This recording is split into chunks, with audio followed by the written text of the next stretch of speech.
Hello friends, welcome to SK to all in one. School ரீஓப்பனுக்கு ஒரு வாரத்துக்கு முன்னாடியே ஸ்கூலுக்கு உண்டானதெல்லாம் என்னென்ன ரெடி பண்ணி வச்சேங்கிறதான் இந்த ஷார்ட்ஸில் பார்க்க போகிறீங்க. ஒரு நாள் ஷூவு, லஞ்ச் பேக்கெல்லாம் ஊற போட்டு நல்லா வாஷ் பண்ணி எடுத்து வச்சேங்க. பேக் ஒரு நாள் வாஷ் பண்ணி எடுத்து வச்சேன். மழை பெஞ்சிட்டே இருக்கிறனால நல்லா 2-3 நாள் காஞ்சாதான் நல்லா காயும்னு முன்னாடியே எல்லாம் ரெடி பண்ணி வச்சுட்டேங்க. நான் எல்லாம் ஒரே நாளில் செய்யலை, எல்லாமே ஒவ்வொரு நாள் தனித்தனியாக எல்லாமே செஞ்சேங்க. பேக்லாம் நம்ம சோப்புத்தூள் போட்டு ஊற வச்சோம்னா அந்த சோப்புத்தூள்லாம் அந்த ஜிப்பில் போய் உக்காந்துக்கும். ஜிப்பெல்லாம் இழுக்கும்போது ஸ்டக் ஆயிரும். அதனால் நல்லா நீட்டாக இருக்கா ஜிப்பெல்லாம் அப்படின்னு சொல்லிட்டு தான் அதெல்லாம் செக் பண்ணிகிட்டு இருந்தேங்க. சப்போஸ் ஜிப்பெல்லாம் ஸ்டக் ஆச்சுன்னா பசங்க இழுக்கும்போது பிஞ்சு போயிடும். அதனால தான் எல்லாத்தையும் செக் பண்ணேங்க. அதே மாதிரி தான் இந்த பேக்லேயும் ஸ்டக் ஆகிடுச்சு.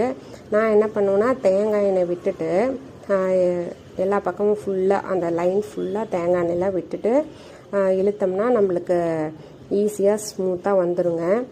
அதை தான் எல்லாத்தையும் பார்த்து ரெடி பண்ணி வச்சுட்டு இருந்தேன். ஸ்கூல் பர்ச்சேசிங் வீடியோவில் ப்ரௌன் ஷீட் காட்டாம விட்டுட்டாங்க. 2 சைஸ் ஆஃப் ப்ரௌன் ஷீட் வாங்கியிருந்தேன். 50 ரூபா ஒன்று, 40 ரூபா ஒன்று. இந்த பாக்ஸோட ரேட்டும் சொல்லவே இல்லை. இந்த பாக்ஸோட ரேட்டு 80 ரூபா. ப்ரௌன் ஷீட் போடலாம் நல்லா எடுத்து வச்சுங்க. அதில் சின்னது ஒன்று பெருசு ஒன்றுன்னு வாங்கியிருந்தோம் இல்லைங்க. அதில் சின்னது ஃபஸ்ட்டு போட்டுடலாம் அப்படின்னு சொல்லி எடுத்து போட்டுட்டு இருந்தேன். அது செம்ம ஈஸியாக இருந்தது. டக்குன்னு போட்டு முடிச்சிட்டேன். அது தீர்ந்து போச்சுங்களா. அப்புறம் பெரிய ப்ரௌன் ஷீட் எடுத்து போட்டால் அது ரொம்ப லென்த்து ஜாஸ்தியாக இருந்தது. வேஸ்டேஜ் நிறையா போயிடுச்சுங்க. சின்ன நோட்டுக்கு கூட போட முடியாத அளவுக்கு அது வேஸ்டேஜ் போச்சு. அதுவும் வேற அவங்களுக்கு சின்ன நோட்டுமே கிடையாது, எல்லாமே லாங் சைஸ் தான். 2 சின்ன நோட்டு தான். போட்டு முடிக்கிறதுக்குள்ளே போதும் ஆயிடுச்சு. சாக்ஸ் பர்ச்சேஸ் பண்ணியிருந்தோம். சாக்ஸ் ஒரே சைஸ் இவங்க 2 பேர்த்துக்குமே. 2 பேர்த்துக்கும் கன்ஃபியூஸ் ஆயிரும், என்னோட சாக்ஸ் எது உன்னோட சாக்ஸ் எதுன்ட்டு. அதனால் நான் என்ன பண்ணுவேன், இந்த மாதிரி சின்ன பையனுக்கு மட்டும் ஒரு சின்ன பூ மாதிரி உள்ள நூலில் போட்டு வச்சுருவேங்க.